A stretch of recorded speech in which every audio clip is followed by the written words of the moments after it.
Écoute bien ta maman. Mets de côté ta volonté humaine.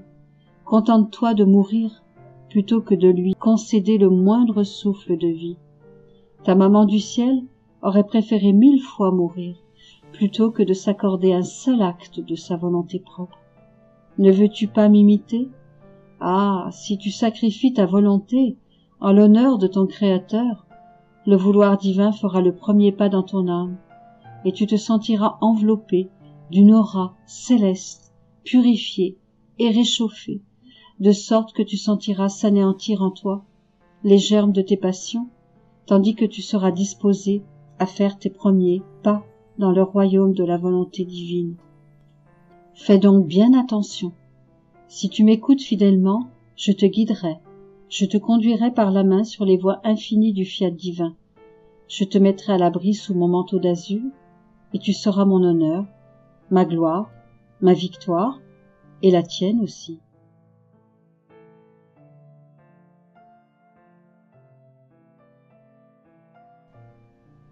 À présent, ma fille, écoute ta maman.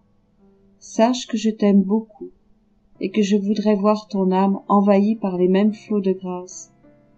Ce sont des eaux profondes, qui ne demandent qu'à se répandre, mais il faut d'abord que tu fasses le vide de ta propre volonté, de sorte que le vouloir divin puisse faire en toi le second pas. Principe de vie dans ton âme, ce vouloir divin attire sur toi le regard du Père céleste, du Fils et du Saint-Esprit, pour qu'ils déversent en toi leurs océans regorgeants. Mais pour cela, le Père, le Fils et l'Esprit veulent retrouver en toi leur volonté même, car ils ne veulent pas livrer à ta volonté proprement humaine leurs océans de puissance, de sagesse, d'amour et de beauté inexprimable. Ma très chère fille, écoute ta maman. Pose la main sur ton cœur et livre-moi les secrets. Combien de fois as-tu fait toi-même ton malheur? Combien de fois t'es-tu senti torturé et triste parce que tu faisais ta propre volonté? Sache que dans ces moments-là, c'est une volonté divine que tu faisais sortir de ton cœur, tandis que tu tombais dans un labyrinthe de malheur. La volonté divine voulait te rendre pure et sainte. Elle te voulait heureuse et belle, d'une beauté ravissante. Mais toi, en faisant ta propre volonté, tu l'as combattue, et tu l'as douloureusement chassée de sa chère habitation qu'était ton âme. Écoute, fille de mon cœur, c'est une douleur pour ta maman que de ne pas voir en toi le soleil du fiat divin, mais de n'y voir que les ténèbres épaisses de la nuit de ta volonté humaine. Mais allons, courage, si tu me promets de remettre ta volonté entre mes mains, moi, ta maman du ciel, je te prendrai dans mes bras, je te mettrai sur mes genoux, et je rétablirai en toi la vie de la volonté divine. Et toi, à la vue de tant de larmes, tu me consoleras, tu me rendras mon sourire et ma joie, le sourire et la joie de la très sainte Trinité. Maintenant, ma fille, écoute ta maman. Oh, que je souffre de te voir aussi faible et pauvre. Tu ne peux même pas te dominer toi-même. Crainte, doute, appréhension. Voilà ce qui te domine. Ce sont les pitoyables ayons de ta volonté humaine. Mais sais-tu pourquoi? C'est parce qu'il n'y a pas en toi l'intégrité de ce vouloir divin, qui seul peut mettre en fuite tous les désordres du vouloir humain, pour te rendre heureuse dans la plénitude de tout bien qu'il possède. Ah, si par une ferme résolution tu te décides à ne plus donner libre cours à ta volonté personnelle, alors tu sentiras mourir en toi tout ce qui est mauvais et revivre tout ce qui est bon. Tout alors te sourira et, en toi aussi, le vouloir divin fera le troisième pas. Et toute la création célébrera la nouvelle venue dans le royaume de la volonté divine. Dis-moi, ma fille, vas-tu donc m'écouter? Me donnes-tu ta parole que jamais, plus jamais tu ne feras ta propre volonté? Sache que si tu le fais, je ne t'abandonnerai jamais. Je garderai ton âme, je t'envelopperai de ma lumière, afin que personne n'ose importuner ma fille, et je te donnerai ma force, de sorte que tu puisses vaincre tous les désordres de ta volonté. Fille de mon cœur, écoute-moi attentivement. C'est mon cœur de mère qui veut s'épancher auprès de sa fille. Je veux te dire mes secrets qui n'ont été jusqu'à ce jour dévoilés à personne. L'heure de Dieu n'avait pas encore sonné. Il voulait donner aux créatures des grâces surprenantes, des grâces comme il n'en avait encore jamais concédé dans toute l'histoire du monde. Il veut faire connaître les prodiges du fiat divin, et ce que ce fiat peut opérer dans la créature si elle se laisse faire. Voilà pourquoi il veut me donner à tous comme modèle, parce que j'ai eu l'insigne honneur de passer toute ma vie en accomplissant toujours la volonté divine. Or, sache, ma fille, qu'à peine avais-je été conçue que je faisais déjà la joie de la divinité. Ciel et terre me célébrèrent en me reconnaissant comme leur reine. Je m'identifiais tellement à mon Créateur que je me sentais comme maîtresse dans les domaines divins. En vérité, je ne connus pas ce qu'était la séparation d'avec mon Créateur. Un même vouloir divin régnait en moi et en elle, les trois personnes divines, et qui nous rendait inséparables. Et tandis que tout était sourire et joie en moi et en elle, je voyais pourtant qu'elle ne pouvait se fier à moi, tant qu'elle n'avait pas reçu de preuve de ma part. Ma fille, cette preuve, c'est la bannière qui proclame la victoire. La mise à l'épreuve met en sûreté tous les biens que Dieu veut nous donner. L'épreuve mûrit et dispose l'âme à faire de grandes conquêtes. Parmi tous les fruits qu'il y avait dans cet Éden terrestre, et pour obtenir un acte de fidélité de la part d'Adam, Dieu lui ordonna de ne pas toucher à un certain fruit. C'était la preuve que Dieu attendait pour confirmer Adam dans son innocence, sa sainteté et son bonheur, et pour lui donner le pouvoir de commander à toute la création. Mais Adam ne fut pas fidèle dans cette mise à l'épreuve, et n'y ayant pas été fidèle, Dieu ne put mettre en lui sa confiance. L'homme perdit donc son pouvoir de commandement, son innocence, son bonheur, et l'on peut dire qu'il renversa complètement l'œuvre de la création. Or sache, fille de mon cœur, qu'ayant eu connaissance des graves maux de la volonté humaine chez Adam, et toute sa descendance, moi, sa céleste mère, bien qu'à peine conçue, je pleurais amèrement, à chaudes larmes, sur l'homme tombé, et la volonté divine, en me voyant pleurer, me demanda comme preuve que je lui abandonne ma volonté humaine. Le fiat divin me dit alors, « Je ne te demande pas un fruit comme à Adam, non, non, mais je te demande ta volonté. Tu l'auras comme si tu ne l'avais pas. Elle sera sous le pouvoir de mon vouloir divin, lequel sera toute vie en toi et assuré de faire tout ce qu'il voudra de toi. » C'est ainsi que le fiat suprême fit son quatrième pas dans mon âme, en me réclamant pour preuve ma volonté propre, attendant de moi mon fiat et l'acceptation d'une telle mise à l'épreuve. Je t'attendrai encore demain sur mes genoux pour te faire connaître quel fut le fruit de cette épreuve. Et comme je veux que tu imites ta maman, je te demande, en tant que mère, de ne jamais rien refuser à ton Dieu, fût-ce des sacrifices qui devraient durer toute ta vie. Le fait de ne jamais te détourner de cette mise à l'épreuve que Dieu attend de toi d'une part et ta fidélité d'autre part sont le rappel des desseins divins sur toi et le reflet de ses vertus. Comme le feraient des pinceaux, ils peignent dans l'âme le chef-d'œuvre de Dieu. La créature, avec son vouloir humain, est toute hésitation. Elle est fragile, inconstante, désordonnée, et cela parce que Dieu, en la créant, l'avait créée par nature même, unie à sa volonté divine. Cette volonté divine devait donc être la force, le moteur, le soutien, la nourriture, la vie même de la volonté humaine. C'est ainsi qu'en ne laissant pas la volonté divine diriger la nôtre, nous repoussons les dons reçus de Dieu au moment de la création et en même temps les droits reçus en nature à l'instant même où nous avons été créés. Oh, comme j'ai bien compris la grave offense que l'on fait à Dieu et les maux qui pleuvent sur la créature, j'éprouvais une telle horreur et une telle peur de faire ma propre volonté, j'étais rempli de crainte précisément parce que Adam avait aussi été créé ainsi par Dieu, dans l'innocence. Or, en faisant sa propre volonté, dans combien de malheurs n'était-il pas tombé, lui et toutes les générations après lui.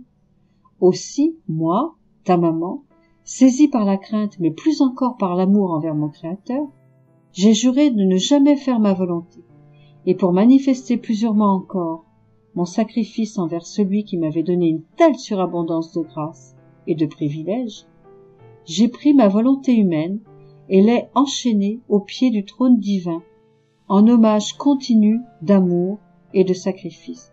J'ai juré de ne jamais user, ne serait-ce qu'un seul petit instant de ma vie, de ma volonté propre, mais de faire toujours celle de Dieu. Ma fille, mon sacrifice de vivre sans ma volonté ne te paraîtra peut-être pas bien important à toi, mais je te dis, moi, qu'il n'y a pas eu de sacrifice comme le mien. Bien plus encore, on pourrait même dire que tous les autres sacrifices de toute l'histoire du monde ne sont rien à côté. Comparé à mon sacrifice, se sacrifier un jour, 1 heure sur 2, c'est facile, mais se sacrifier à chaque instant, en chacune de nos actions, et jusque dans le bien qu'on veut accomplir, et ce, pendant toute sa vie, sans jamais donner libre cours à sa propre volonté. C'est le sacrifice des sacrifices. C'est le plus grand témoignage qu'on puisse offrir. C'est l'amour le plus pur, émanant de la volonté divine même, qui puisse être offert à notre Créateur. Il est tellement grand ce sacrifice, que Dieu ne peut en demander plus à sa créature, et elle, de son côté, ne peut trouver à se sacrifier davantage encore pour son Créateur. C'eût été inconvenant que Dieu descendît dans une créature où aurait régné une volonté toute humaine. Voilà pourquoi, comme épreuve et pour toute ma vie, il a exigé ma volonté afin d'instaurer dans mon âme le règne de la volonté divine. Lui pouvait tout me donner, et je puis dire qu'il ne pouvait rien me refuser. Revenons-en maintenant au point où nous étions restés. Je me réserve de te dire au cours de ces leçons ce que la volonté divine a fait en moi. Écoute, ma fille, après la victoire dans l'épreuve, le fiat divin a fait son 6e pas dans mon âme. Il m'a fait entrer en possession de toutes les richesses divines, autant qu'il est possible et imaginable de le faire pour une créature. Tout était à moi, le ciel et la terre, et Dieu lui-même, dont je possédais la volonté même. Je sentais que je possédais la sainteté, l'amour, la beauté, la puissance, la sagesse et la bonté de Dieu. Je me sentais reine de tout. Je n'étais pas une étrangère dans la maison de mon Père du ciel. J'éprouvais fortement sa paternité et le bonheur suprême d'être sa fidèle enfant. Je puis dire que j'ai grandi sur les genoux paternels de Dieu et que je n'ai connu d'autre amour ni d'autre science que celui et celle dont me comblait mon Créateur. Qui pourra te dire ce que cette volonté divine fit en moi? Elle m'éleva si haut, elle me revêtit de tant de beauté, que les anges eux-mêmes en restent muets, ne sachant comment parler de moi, ni par où commencer. Or, ma très chère fille, tu dois savoir que le fiat divin me faisant prendre possession de tout, je me sentis effectivement posséder absolument tout. Par sa puissance incommensurable et sa clairvoyance en toutes choses, la volonté divine a renfermé en mon âme toutes les créatures sans exception, de sorte que je sentais dans mon cœur maternel une petite place pour chacune d'entre elles. Ainsi pour toi, dès que j'ai été conçue, je t'ai porté dans mon cœur. Oh, combien je t'ai aimé et combien je t'aime. Je t'aimais tellement que je t'ai servi de mère auprès de Dieu. Mes prières, mes soupirs étaient pour toi, et dans mes transports maternels, je disais, oh, comme je voudrais voir ma fille, tout posséder comme moi. Alors écoute ta maman, abandonne ta volonté humaine. Si tu le fais, alors nous aurons tout en commun, moi et toi. Tu auras en ton pouvoir une force divine. Toute chose se changera en sainteté, en amour et en beauté de Dieu. Et de même que le Très-Haut m'a chanté, toute belle, toute sainte, toute pure, toi, ô Marie, à mon tour, moi, dans l'excès de mon amour, je dirai de toi, belle, pure et sainte est ma fille, parce qu'elle possède en elle la volonté divine. Il y a une précision. il faut voir bien plus loin encore, dans ces 6 pas, le symbole des 6 jours de la création. À chacun de ces jours, Dieu, en prononçant un fiat, faisait comme un pas de plus, passant du pensé au créé, d'une chose à une autre. Le 6e jour, il fit le dernier pas en disant « Fiat, faisons l'homme à notre image et ressemblance ». Et le 7e jour, Dieu se reposa de ses œuvres comme s'il avait voulu jouir de tout ce qu'il venait de créer avec tant de magnificence. Et dans son repos, tout en regardant ses œuvres, Dieu disait que mes œuvres sont belles, tout est ordre et harmonie. Et en fixant son regard sur l'homme, il ajoutait, dans l'ardeur de son amour, « Mais le plus beau, c'est toi. Tu es le couronnement de toutes mes œuvres. C'est moi maintenant qui surpasse toutes les autres merveilles de la création. Voilà bien pourquoi Dieu a voulu faire d'abord en moi 6 pas avec son fiat. C'est alors que sa vie a pleinement pu commencer en moi. » Reprenons. Lorsque je suis entré en possession du règne de la volonté divine, les pas du fiat divin le conduisirent jusqu'en moi, et sa vie commença alors à vivre en plénitude totale et parfaite en mon âme. Oh, à quelle hauteur divine n'ai-je pas été élevé par le Très-Haut? Les cieux ne pouvaient ni m'égaler, ni me contenir. La lumière du soleil paraissait infime devant ma propre lumière. Rien de ce qui était créé ne pouvait m'égaler. Je franchissais les océans divins comme s'ils avaient été à moi. Mon Père du ciel, le Fils et le Saint-Esprit m'attiraient dans leurs bras pour faire leur délice de leur petit enfant.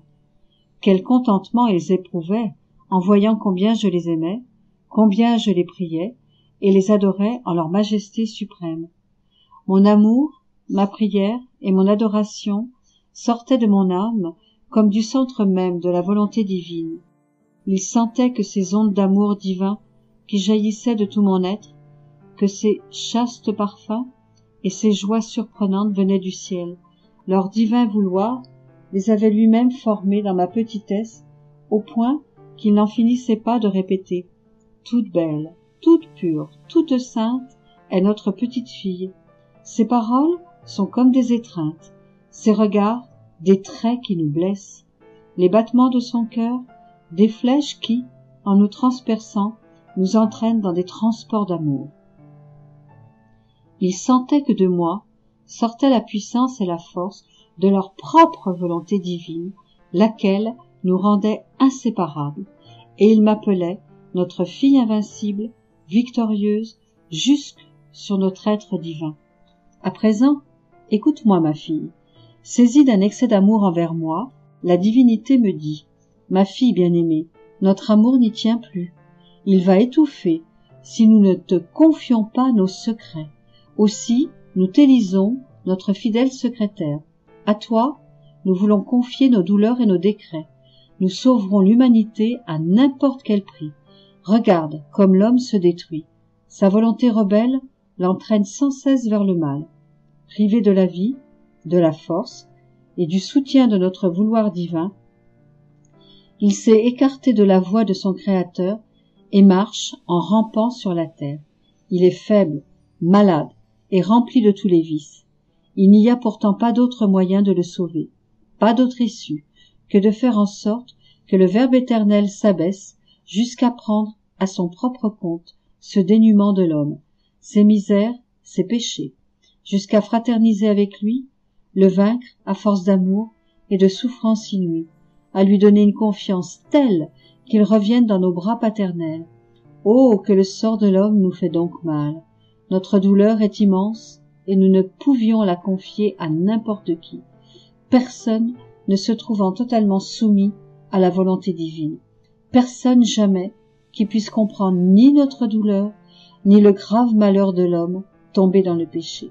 À toi seul, qui possède notre fiat, il est donné de pouvoir le comprendre, et c'est donc, en ta qualité de secrétaire, que nous voulons te révéler nos secrets et te remettre entre les mains le sceptre du commandement, afin que tu domines sur tout et gouvernes tout, pour que ton pouvoir l'emporte sur Dieu et sur l'homme, et pour que tu accueilles dans ton cœur maternel tous les hommes tels des fils régénérés.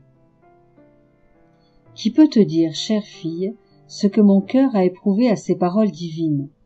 Comme une veine qui se déchire, je ressentis alors toute la violence de la douleur qui me parcourait, et je m'offris à vaincre et Dieu et l'homme et à les réconcilier, fût-ce au prix de ma propre vie. Maintenant, ma fille, écoute bien ta maman. J'ai vu ton étonnement en m'entendant te raconter comment j'étais entrée en possession du règne de la volonté divine. Or, sache que la même destinée t'est réservée à toi aussi. Si tu décides de ne jamais faire ta propre volonté, le vouloir divin établira son ciel dans ton âme. Tu éprouveras ce que c'est que l'union absolue à Dieu. Il te sera donné le sceptre du commandement sur toi-même et sur toutes tes passions. Tu ne seras plus l'esclave de toi-même, car, à elle seule, la volonté humaine réduit effectivement bien en esclavage la pauvre créature. Elle lui coupe les ailes de l'amour envers celui qui l'a créée.